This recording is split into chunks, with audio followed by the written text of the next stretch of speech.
Hey Dragons, my name is Cameron Giddens and I'm the Student Council Vice President. We want to welcome our speaker today, Simon Taylor. I met Simon through the CSIA, which is the Canadian Sport Institute Atlantic. He's a mental performance coach. He's going to tell us today strategies on how to get through tough times and go easy on ourselves. Okay, thank you for the introduction, Cameron. It is wonderful to meet you all via this virtual screen. But I'm really excited to be here today, and I'm really happy to have you join me for this. So thank you for those who are listening to me. And as Cameron said, I want to talk to you about a topic that I think is incredibly important, and it's about going easy on ourselves when things aren't going well. And the reason I want to talk to you about that is because, as Cameron said, I work as a mental performance coach, and so I work with teams like some of Canada's top athletes. And these are topics that I'm talking to them about all the time. And so really what I want to talk about today is lessons that we've learned from Canada's top athletes, but that are applicable to you as students as well. Okay, so before I kind of talk about that, let's just see. Okay, the screen, nope. Jane, can you move on to the next one? It's not working. Sorry about that, we're just having a technical glitch here. That is not wanting to slide onto the next screen. There we go. Brilliant. Okay, so before I talk about that a little bit, I'd like to introduce myself, right? Similar to you, I was once upon a time in your shoes, then I was once upon a time a high school student, and I have sat through presentations multiple times, and the first thing I used to think to myself is, why on earth am I listening to this person talk to me? And so what really helped me that back in the day kind of be interested in the topic was if I could kind of relate to the person who was talking to me. And so that's why I want to give you a little bit of background about me before I kind of move on. So once upon a time, as you can see in this picture, I was a golfer. And I always wanted to turn pro. That was always my dream, to be the next big star in golf. But I'm standing here today, so you can imagine that that didn't quite go as planned. But that's okay. That's okay, because as a result of my golf career, I decided to get a PhD in sports psychology, and now I get to work with some of Canada's top athletes, whether that's at the provincial level or at the national level. So I get to work with many students your age who are also athletes, which is an incredible privilege, and so I'm really excited to be in this role that I'm in today. So, as Cam said, I work at the Canadian Sport Institute Atlantic, but I also own my own private stuff on the side called Tailored Mindset. And what I do there, because some of you might be wondering what on earth that is, so what I do with my role is that I support different individuals at the national level and at the provincial level. So these can be athletes, individual athletes, these can be coaches, and these can be teams. So I work with a variety, basically anyone who's a part of that team, I might be working with them. So you might be wondering, well, what does that support look like? So one thing that I do with athletes is to kind of support them to think more effectively, if you will. And what I mean by that is that oftentimes athletes come to me and just kind of go, I'm nervous, this is going on, I'm thinking about all these things, and I'm like, okay, how can we kind of shift our perspective and start focusing on the stuff that's important right now, the stuff that matters most in this moment. So that's a lot of my work with athletes. And you might be surprised to hear that whether it's an athlete that is just starting out in sport, or whether it's somebody who competes at the national level, we all kind of deal with the same things. So I'm stressed out, I'm nervous, I'm anxious, whatever it might be, it affects us all equally, because at the end of the day, we're all human beings. There doesn't come a point where you go, this doesn't affect me anymore. We're all influenced by it. Another thing that I might do is kind of support coaches to kind of help them trying to create programs, yearly training programs, when trying to set up, here's our goals, this is what we want to accomplish, we want to be the next best provincial team, or whatever it might be. And then I can kind of sit down and do some work with coaches. So it's really cool that I also get to support coaches in that regard. But another role that I take is that oftentimes we see that when working with teams, is that athletes kind of are we've got a great group of individual athletes, but as a team we're kind of struggling to connect with each other and perform when it matters most. And so I'll kind of come in there and kind of look at that and see what can we do? How can I kind of support that role? For those of you who might be familiar with soccer, a team that, an example of a team that really needed that was the England soccer team. They used to be, they're getting better now, they used to be a world-class group of individuals, but didn't really know how to put them together. And then like someone, not myself obviously, but someone in a similar role to myself kind of came and tried to like bring them more together. So that's a little bit about the background of the day-to-day work that I do. And I'm not going to talk too much more about this. Obviously, if there's questions throughout, feel free to ask if you want to learn more about this. But today's really about you, and I really want to like give you something to walk away with. So I want to spend less time talking about myself and more time talking about something that you can take away. But before I kind of get into that, I want to touch on an incredibly important point. And that point is that the purpose of this session today is purely educational, okay? This is not a therapy session. This is not a, okay, I've listened to Simon and now I can do this and everything is great. Like, I hope that you take some points away from this and you start applying them, but this does not substitute therapy or anything like that, okay? So I just want to make that important disclaimer on that note. Okay, enough about me. I want to talk a little bit about you. So I want to get to know you all a little bit better. So for those of you who are watching, I haven't spent any time talking about this yet. I hope you're familiar with Mentimeter, the presentation, the program. But if not, I'd kind of like you to go onto the link that's listed at the top of that slide. You can see menti.com. Kind of log into that link, and then there's a code up there, and just enter that code.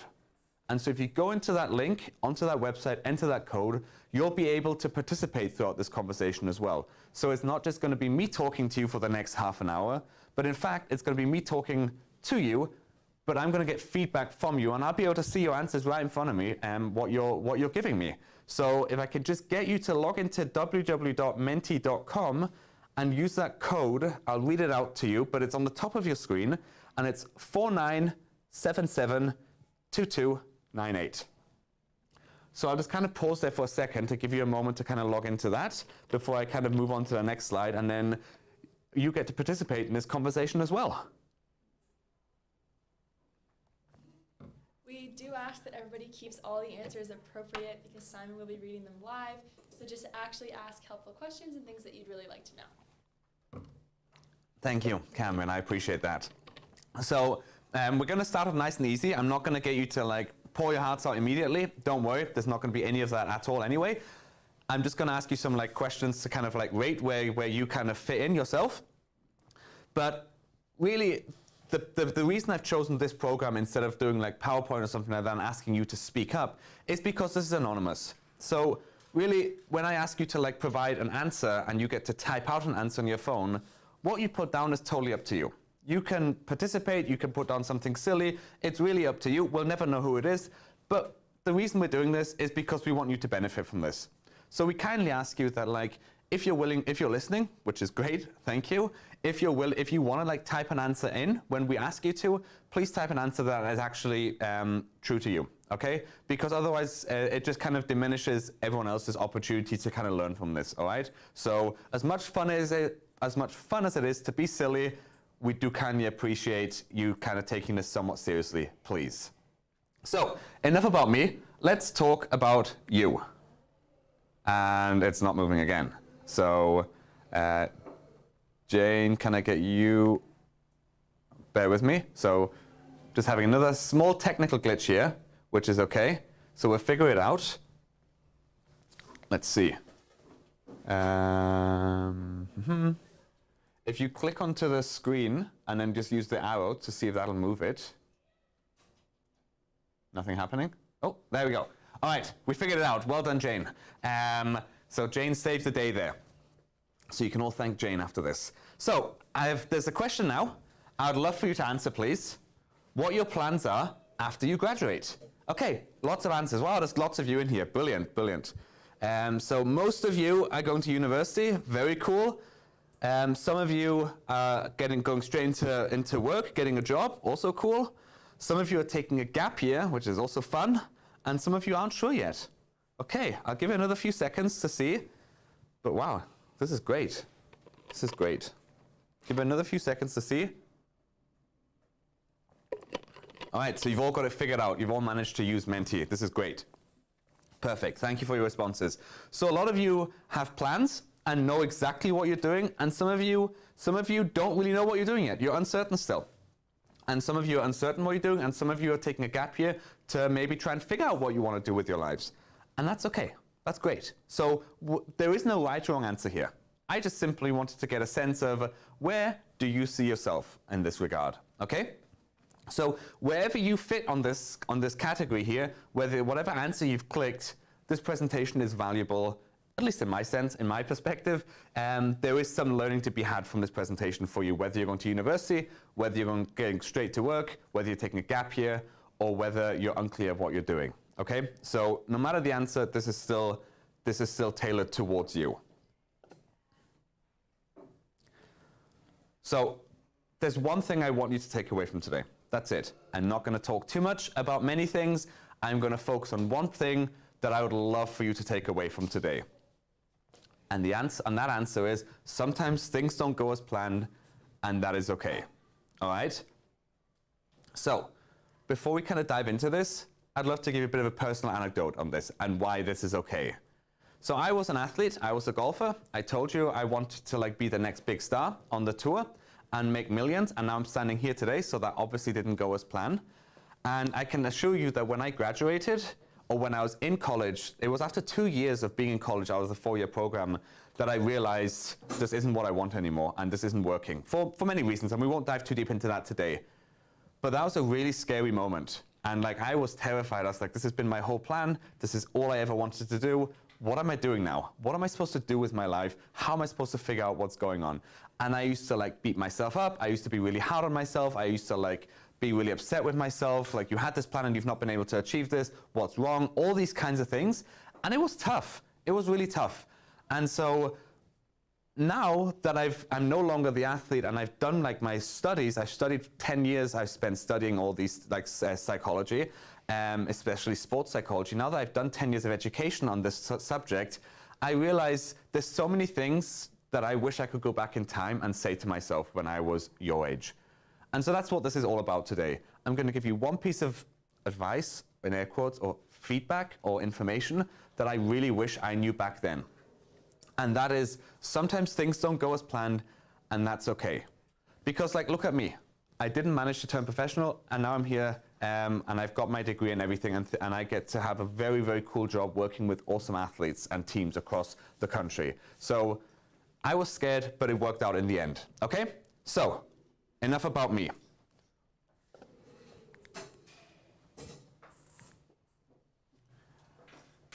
Another question for you. Have you ever studied really hard, felt good going into the test and exam, and the results weren't what you expected?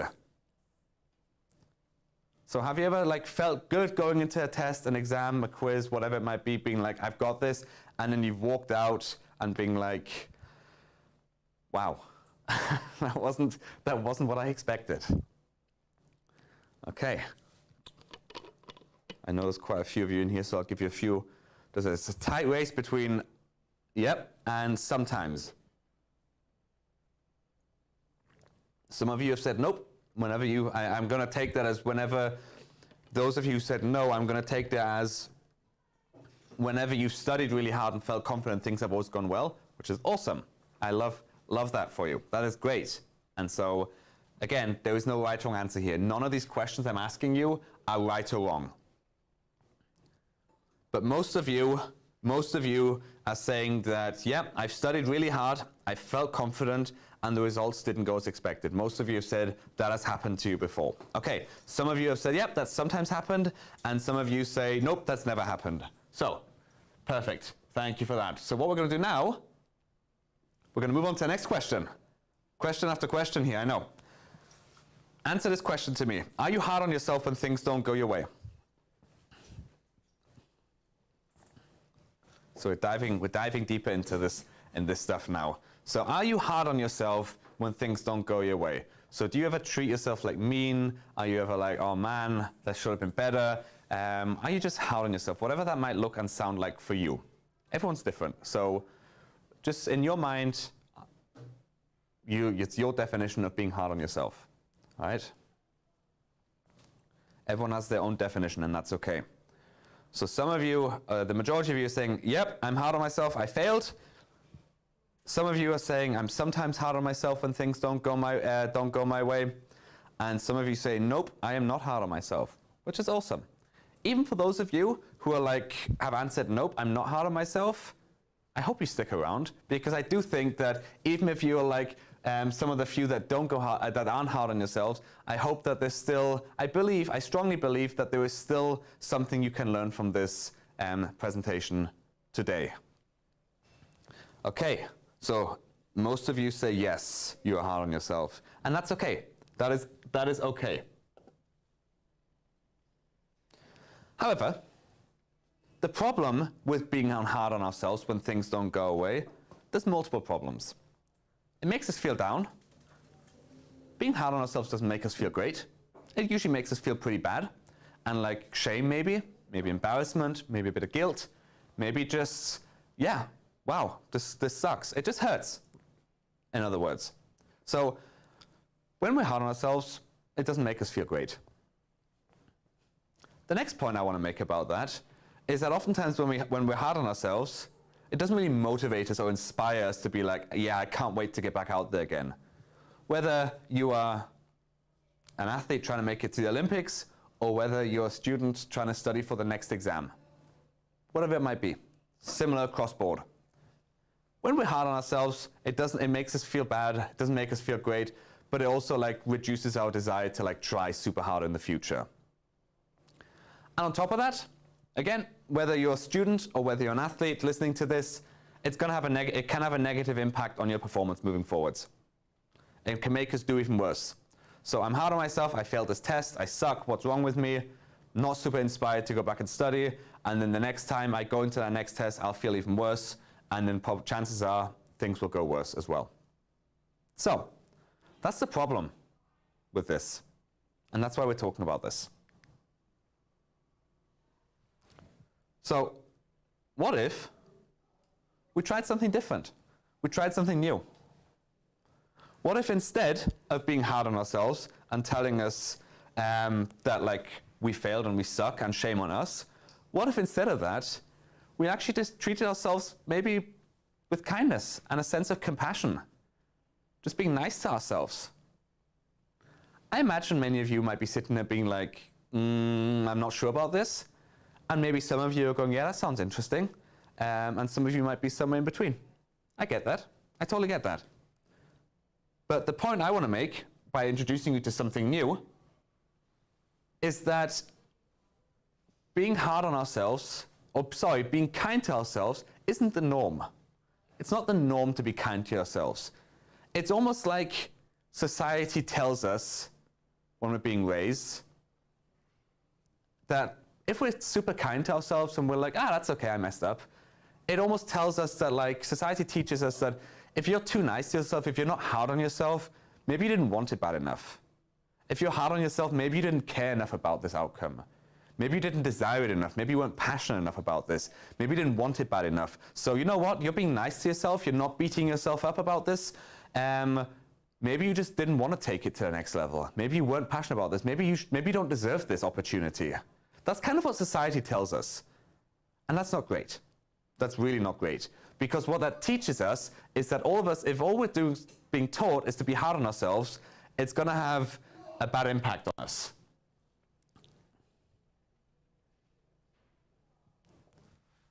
And let's be honest, like, society teaches us to be hard on ourselves, and if it actually worked, being mean to ourselves, I wouldn't be standing here today. There'd be no need for me to do this presentation deliver this presentation today, that you should go be kind to yourself. If it worked, I just wouldn't have a job.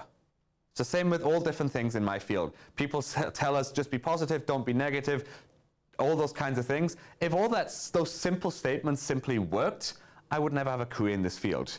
But there's a reason that like I have a PhD in this field, because there's a lot to be learned about this field and about the human mind and about us as human beings.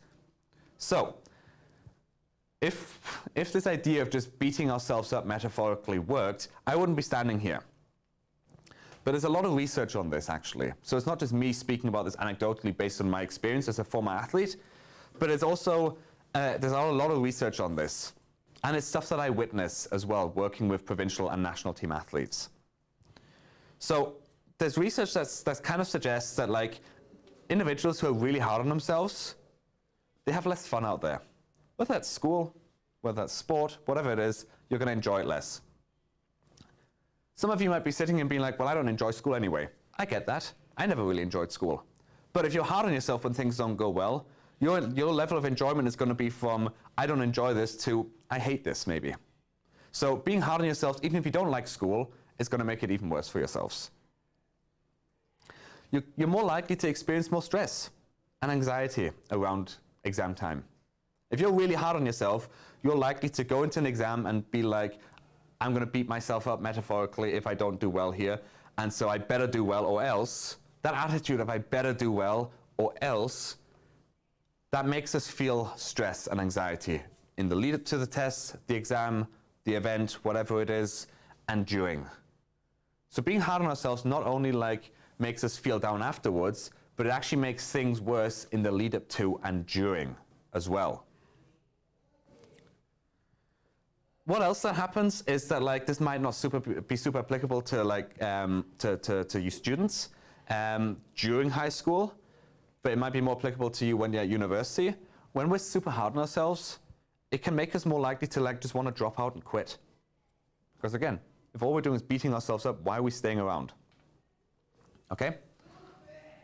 And last but not least, there's many other points, but I just want to touch on a handful of main points here. Another thing that happens that research has kind of found that when we're hard on ourselves is that we're more likely to cheat and try and get away with it and hope we don't get caught.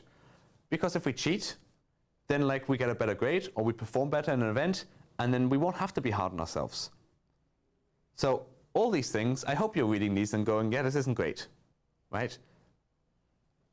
So there's a lot of reasons and a lot of research that backs this up, that the idea that being hard on ourselves isn't ideal. And I see this with athletes all the time. So I just really want to reiterate this point that if you find yourself spoken to through this presentation, there's nothing wrong, in air quotes, with you. It's a completely normal human condition that we're hard on ourselves, because we're kind of taught this growing up. Okay? So moving on, let's talk about the benefits, right? I've talked all about the downsides and the negative effects of being hard on ourselves. Let's talk about the benefits of being kind to ourselves. So if you're kind to yourself when things don't go well, you're more likely to have more fun in what you're doing. So I encourage you to think about a test or something that's coming up, or a project or something like that.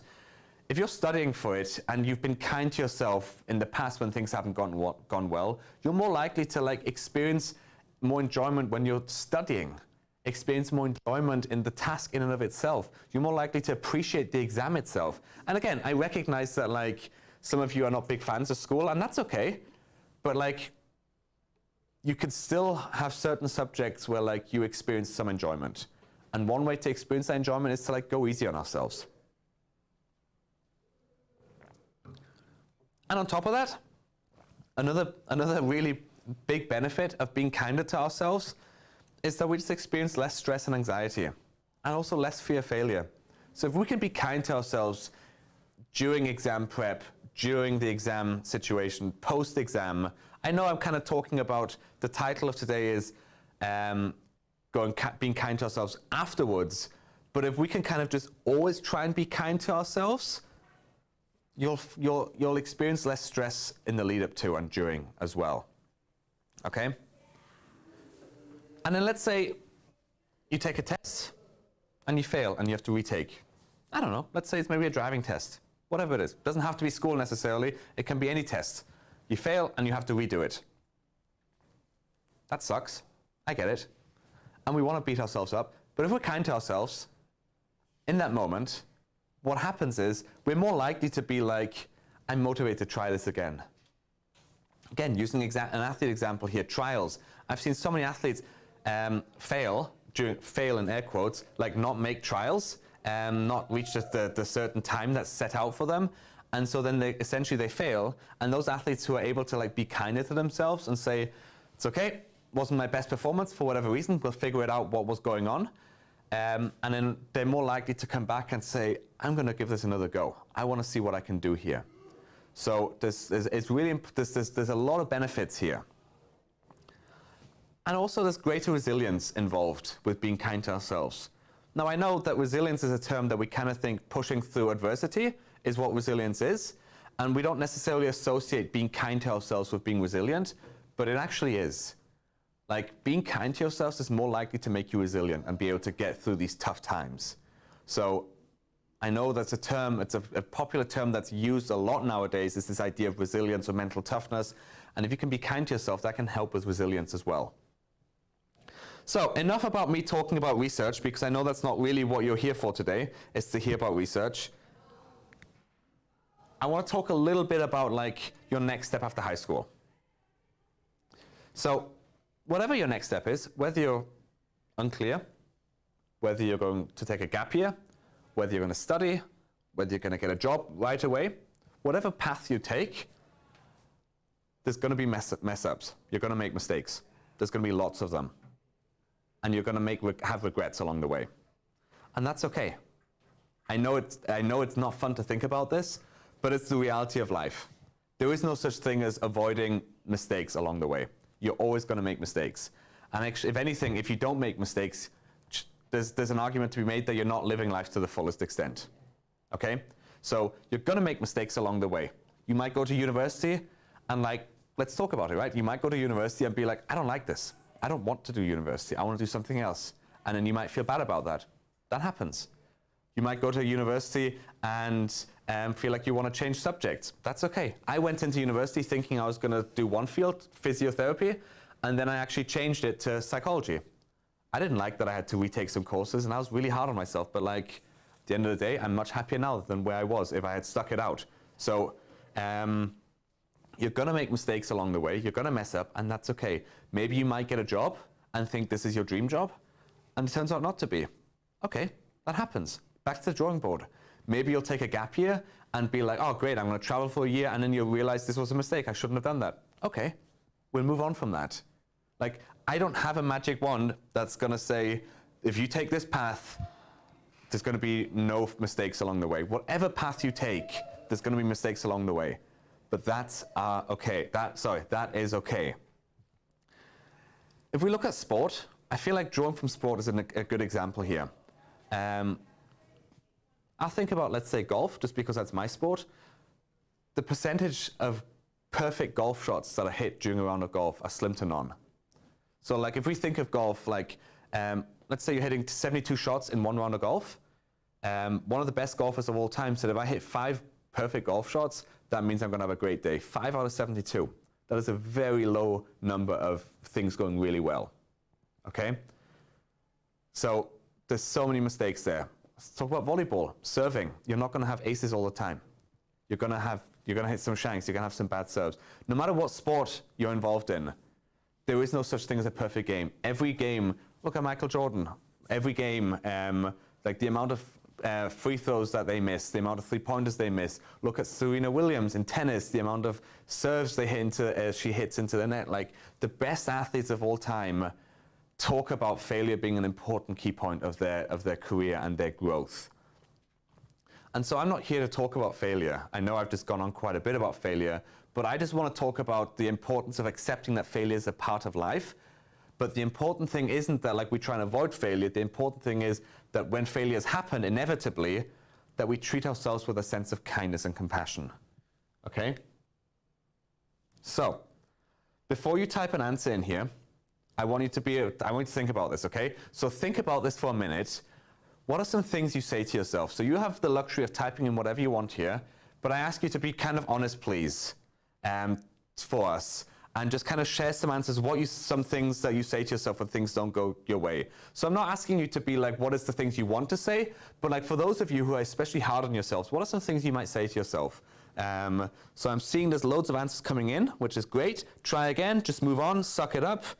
It's okay, I can do better. Some of these are great. Some of these are great answers. Just move on. It's okay, I'll live. Yeah, this is brilliant. This is fantastic. So like, honestly, all these answers, these are not answers that I ever used. Like, these are not answers that like, when I was your age that I was thinking of. I was so hard on myself. And so I'm really happy to see that these are some of the answers you're coming up with. Yeah, this is fantastic.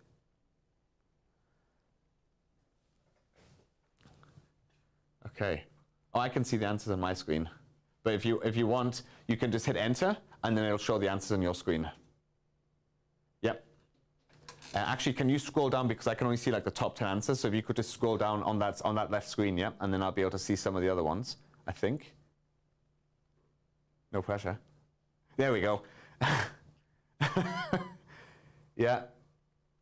Don't worry, I'm used to it. Yeah, so some of these answers are great. Some of these are really kind and compassionate. You talk about, it's okay, I'll live, tomorrow's another day. Some of you are like, it's okay, the next time I'll get it. So some of you are just providing some really great and compassionate answers, and that's fantastic. And some of you are providing some harsher answers. Some of you are being a bit hard on yourself, and that's okay. That's what I fully expect. I wasn't expecting this question to be I expect all of you to just be like, happy days, nothing matters, everything's fine. That's not the way that that's not the way that this works. And so many of you are really hard on yourselves. So I do appreciate some of the answers. I do appreciate all your answers here and your honesty here, okay? So I just really wanted to see what your answers are, okay? Now, before we move on, I want you to think about this. I want you to think about some of these mean things that you might say to yourself if you find yourself in this category, okay? If you find yourself in this category of I'm really hard on myself when things don't go well, I want you to think about, like, you don't have to write it down. I want you to just think about some of the meanest things that you've said to yourself, okay? And now, I want you to answer this question. Some of the meanest things you've said to yourself, would you say this to a close family member, or a close friend?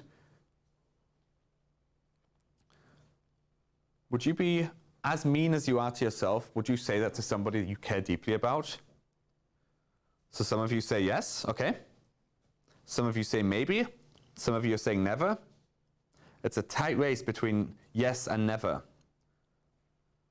So some of the harshest things that you say to yourself, would you say those to loved ones?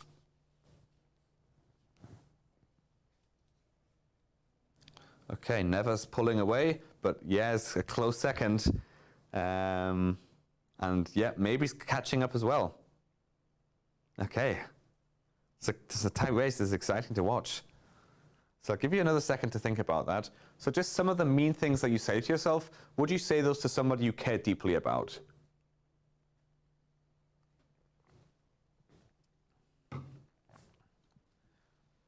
Okay, so majority of you are saying never. You would not say those things. Next, a tight second is yes, I would say those things to them. And then a close third is maybe I'd say it to them. So maybe the maybe answer could be, it depends. Maybe there's a time and place to say some of these mean things to them, but sometimes maybe it's inappropriate to say those mean things. But as I'm talking, I'm seeing that like never, you would never say these things to somebody you care deeply about is taking a bigger lead here. So okay, this is really good. This is really helpful. And actually, let's see. All right, these are great answers, so thank you for that. So how can we be more kind to ourselves? One way to start, and this is the take-home message I want you to take from today. So I've got a few more slides, so it's not over just yet, but the take-home message for today is to ask yourself, when you've messed up, when you've made a mistake, when you failed a test, not performed to a standard you've set out for yourself, first of all, it's okay. Secondly, I want you to ask yourself this question.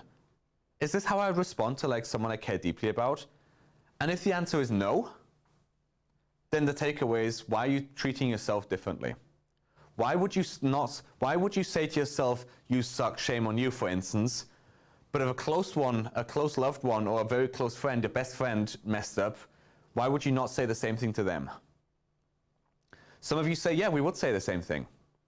And to those I say, the idea of kindness and compassion, why it's really important for ourselves, why it's really important that we treat ourselves with kindness and compassion, it also goes a long way to treat others with kindness and compassion. And again, there's research backing this up. This is not about being soft. This is not about, oh, we just can't, like, we want to just be nice to everybody because no one can take critique or anything like that. Criticisms are allowed. There's nothing wrong with that. But like when you've just messed up, when you've just made a mistake, again, it's all about like this idea of like moving forwards. You're not going to want to do the same thing again if all you do is beat yourself up, or if all you do is tell other people that they're not good enough, okay? So I want you to start thinking about this idea, just asking yourself this question in the moment after something has happened that you would consider a mess up, in air quotes. Ask yourself, how would I respond to somebody I care deeply about? Would I be nicer to them, or would I be just as mean to them? And either way, the answer should be, we should be more kind, okay? So, I want you to remember this.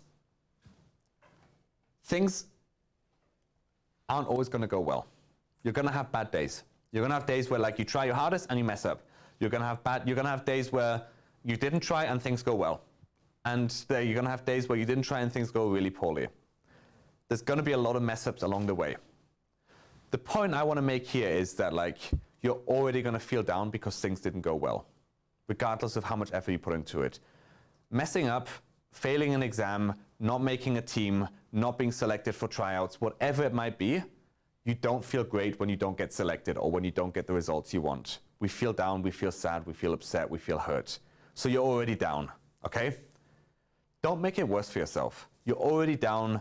Don't make it worse for yourself by kicking yourself while you're already down. Give yourself a break and allow yourself to stand up again before you move forwards.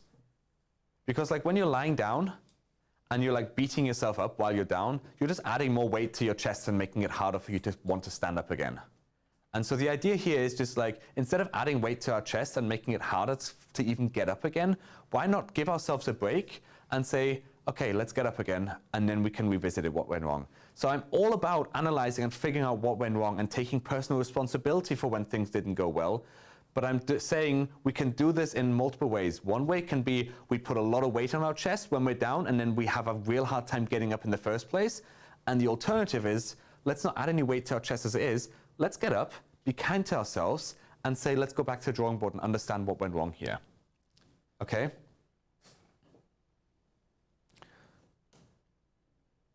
So, moving on to wrapping up slowly. I know some of you are going to sit here and be like, this is helpful, and I'm going to try this. And I know some of you that are going to be like on the fence. And I know that there's going to be some of you that are like just not convinced by me. That's totally fine. I don't expect you to be. I've never like once had a presentation where I've walked away and everyone has been like, best thing ever. Because that's not how it works. I know that there's always some of you that don't necessarily believe in this, and that's totally fine. I am more than okay and accepting of that. What I would like you to do though is, if you're not convinced, try it. Give it a go. What's the worst that can happen? Worst case scenario, you're kind to yourself and it doesn't work and you can say, yep, Simon was wrong, I'm right. Then congratulations. You can pat yourself in the back and say that you know better. And I'm okay with that. But I encourage you to at least try it. Give it a try. Give it multiple attempts over a few weeks, especially now with exam period coming up, as far as I know. Being kind to yourself. Okay. If you want to learn more, I'm happy to stay in touch. There's some ways of staying in touch. There's my contact information there, and feel free to reach out if you have any questions about this. Feel free to check in if you want to learn more about this, whatever it might be. There is ways to stay in touch, and I'm happy to chat more about this. But like, I'm happy to now just pass it over to Cameron, who will like open up the room, I think, for like a Q&A session, and then we can take it from there. But thank you all so much. All right, that was really helpful. Thank you so much, Simon.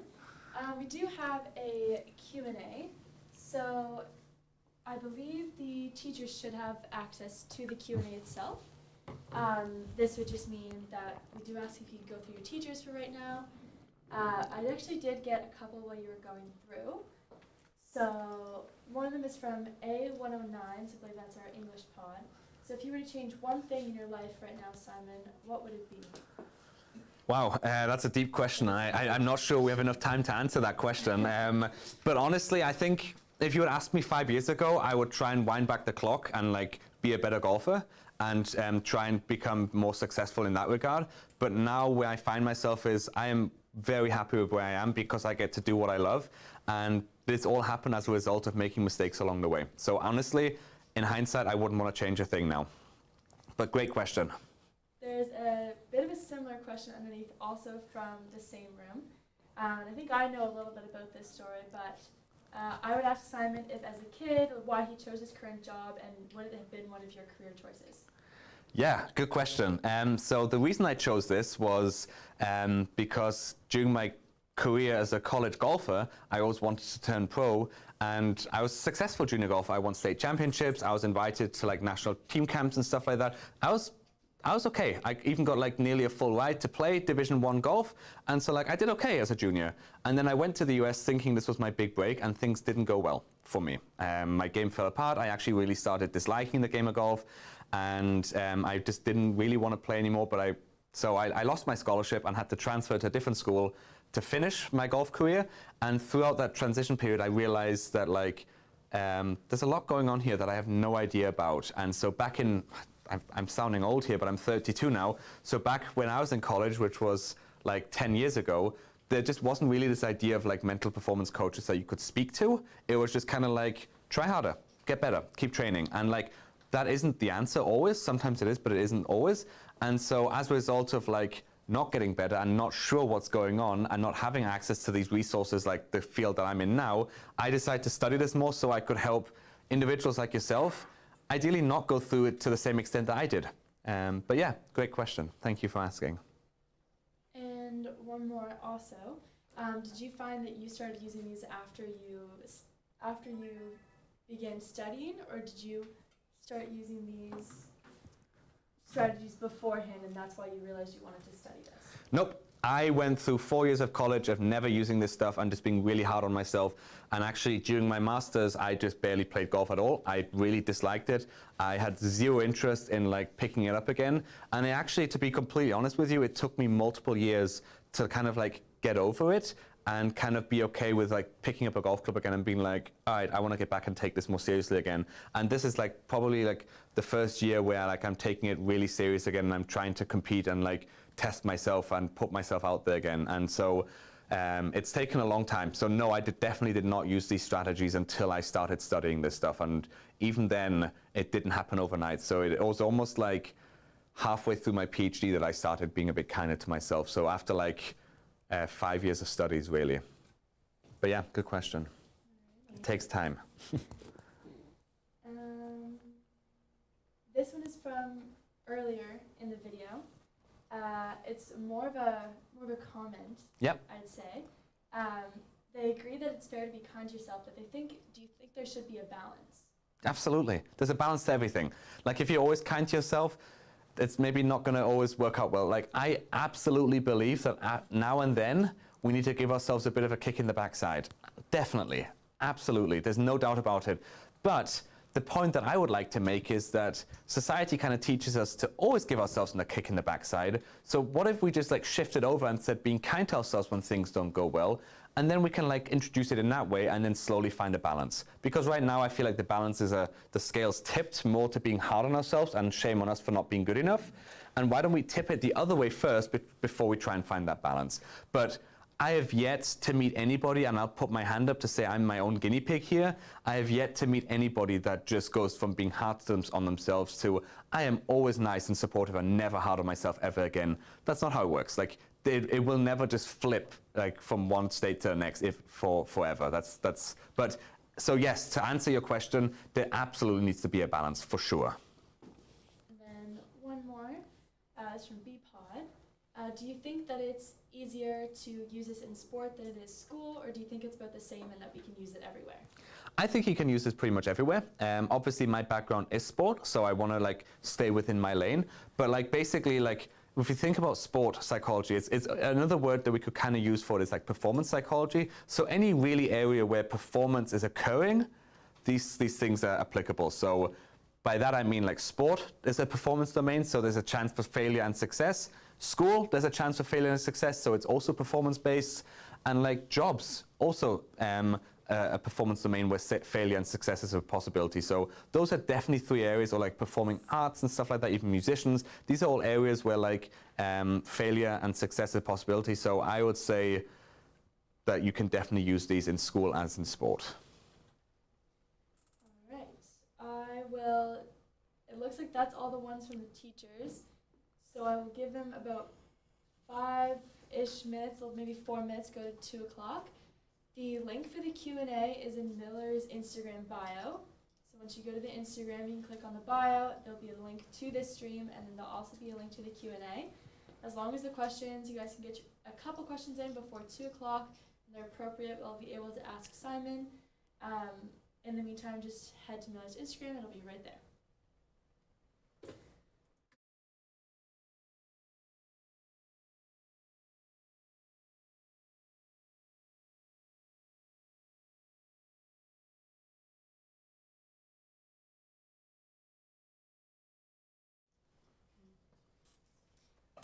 Or if you have any questions. I do. I obviously just know you from CSIA. Yep. But what got you into the CSIA? I know a lot of people, possibly actually on the stream, maybe going into psychology or sports psychology or even kin. And what kind of drove you to this route? So I've always been very interested in working with athletes that want to take their game to the next level. And so CSIA was just the natural thing. So I moved here to Canada, and then I'm connected with professors in the field of sports psychology. And then one thing led to another, and then I got introduced to the Canadian Sport Institute Atlantic, and now here I am 3 years later, still involved there and have no intention on leaving, because it's really cool that I get to support athletes like your own ages, like high school athletes. Yeah. I think it might be everything. Yep. We got 2 more that I will not read on live. But we also did get a couple thank yous in the chat. So Awesome. Lockie says thank you very, very much for coming out and giving us this talk.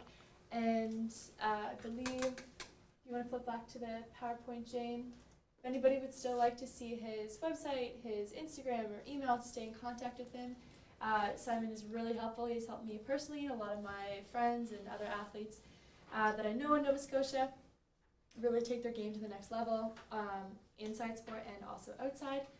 So don't hesitate to hit him up. He's a really great guy. And if you see him in the halls when he's walking out, say hi and say thank you. All right, so that is everything. Thank you guys so much for being on the stream. Thank your teachers for letting you tune in. And I hope you guys are able to take away something from this and have a wonderful rest of the day.